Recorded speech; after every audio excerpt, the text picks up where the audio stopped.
Good morning, everybody. You can't see me, but this is Alex, Karina, and I are breaking down tree today. We're gonna start with building up to your highest branch, if you will, with your leg. So Karina is standing right now. I'm gonna ask her to come into a low tree. I often call this baby sprout. It can be really helpful if our balance is off on a day, or maybe we're just not into go full tree. So weight is in her extended leg. That hip of her extended leg is hugging in. It's not jutted out like it was. We're not at the grocery store waiting in line. So that hip is hugging in, and that really helps with balance. It also helps provide some sturdiness for our low back. Her other foot, you can see toes are rested. Heel is resting probably right around above or behind or below her ankle. Thank you, my dear. And this is it, she's in tree. We oftentimes judge ourselves that it has to look like a different shape, but she's done it.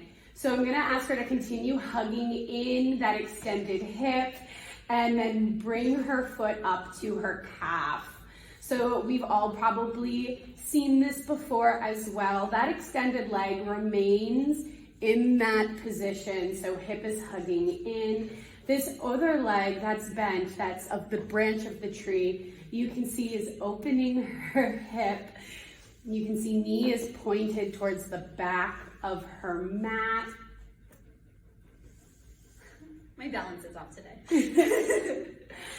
And again, this is tree. So hands can go wherever. I did not say that earlier, but as you can see, she's having them at heart center. If they want to stay there, they can. You can open up your shoulders. You can do a reverse prayer. You can do whatever you want with them. Where her foot is on her calf is tree. Oftentimes, we want to go between this pose and maybe a higher branch, and our foot ends up on our knee. We do not want that. As you can see, this hip now juts out a little bit more, and it puts a lot of a strain on our knee joint. So instead, I'm gonna ask her to continue bringing that foot up to the crux within her upper thigh. I'm gonna ask her to remember to pull that extended hip in. This is also tree. Important to remember that all three of these shapes Karina did are all the pose. One thing I'm gonna ask her to do with her arms is I am gonna ask her to extend them towards the sky. And I want you to take note about how, although her arms lift, her shoulders stay away from ears. So she doesn't crunch them up in an effort to touch the clouds, but rather has them relaxed down, which creates that space and helps create elongation in the spine, rather than that crunching in the neck.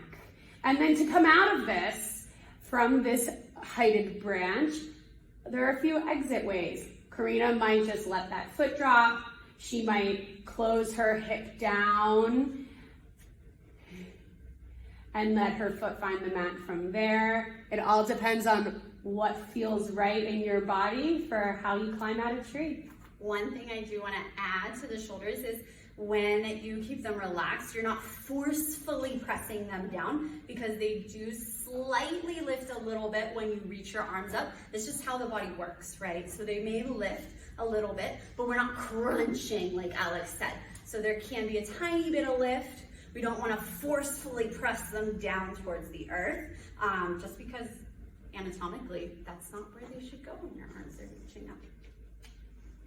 Cool. Thanks for joining, guys. If you have any other shapes that you would like to see, drop them in the comments. See you soon.